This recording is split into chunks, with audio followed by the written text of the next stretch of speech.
Everybody, it's Wednesday, May 6th, and it's time for another Mr. Swank Chemistry 1 lesson. So let's get moving today. As always, we're going to start with a joke. I don't know if you heard, but a small meteorite is reportedly headed for Legoland. Yet the damage is expected to be 50 square blocks. Moving on. Today's objective is we're going to round answers correctly after adding and subtracting. So, starting on Monday and then Tuesday, we talked about uncertainty in measurements. We talked about accuracy and precision. Remember, accuracy is how correct a measurement is. Precision is how close all your measurements are to each other. Then we talked about significant figures. All the digits in a measurement that are absolutely known, plus one final estimated digit. Significant figures are important to the accuracy and precision of a measurement. But what we're going to learn about today is when you take those measurements and you start doing calculations with them, whether it's adding, subtracting, multiplication, or division, you have to be able to keep your accuracy going along through all your calculations. You can't lose accuracy because of calculations, and you cannot gain accuracy because of calculations. So we're going to talk about how we handle that. And today we're going to do adding and subtracting. So let's move on to that. So calculations and rounding. When you add and subtract any measurements, there's different rules for adding and subtracting and multiplication and division. For addition and subtraction, what you need to focus on is the digits that come after the decimal. What this means is when you round your final answer, you're going to add and subtract like normal. Do the math, that's fine, get an answer. But your answer at the end has to be rounded. How do you round it? Where do you round it to? Well, you're going to look at the numbers that you added or subtracted and look in each one at how many places past the decimal they go. The least number of places past the decimal either number goes is your cutoff. What do I mean? Well, let's take a look. So here's an example problem for you. 24.7 meters plus 32.55 meters equals.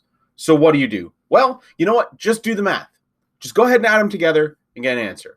And if you want, go ahead, pause the video, try it, make sure you get the correct answer. I'm assuming you can.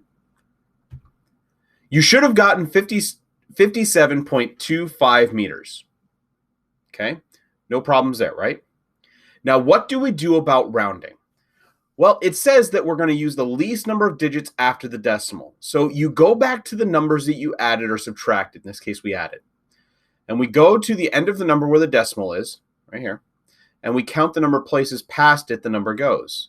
Our first number, 24.7, goes one number past the decimal. Our second number, 32.5, goes two numbers past the decimal. So we have one number past the decimal and two numbers past the decimal. What's the least number of digits after the decimal we have? 1. 24.7 only goes one number past the decimal, meaning our answer can only go one digit past the decimal.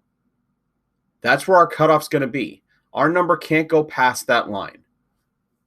Everybody follow me. You look at the numbers that you added or subtracted, count the number of digits past the decimal each one goes, use the least number you got. We had 1 and 2. 1 is the least number, so our answer can only go one number past the decimal. We draw a cutoff past that, it can't go further. But we're not just going to drop everything past that. We have to round. So you should know how to round. 5 and above, give it a shove. 4 and below, let it go. Our number past the cutoff is 5. That means it's going to give our 2 a shove. So what happens there? It rounds up to a 3. And our rounded answer is 57.3 meters. Now you might be asking, well, why do we do that? We had a number that went 2 places after the decimal. Why can't we keep that? The idea here is your answer cannot be any more accurate than your least accurate measurement. Otherwise, you're falsifying accuracy. It's like the idea that a chain is only as strong as its weakest link. Your answer can only be as accurate as the least accurate number. In this case, 24.7 is the least accurate because it only goes one place past the decimal. That means our answer can only go one place past the decimal. Okay? Let's try another one. So here's another problem for you. I want you to pause the video, take a minute, and see if you can solve this and round it correctly, okay? I'm about to go over it, but pause the video, do the addition, round it, see if you can get it correct, okay? you think you have it? So we have 45.3 kilograms plus 27.43 kilograms. You add it together, you should get 72.73 kilograms. Okay. When you look at the numbers then, look at how many numbers after the decimal it goes. In this case, 45.3 goes 1. 27.43 goes 2. The least number of places after the decimal is 1.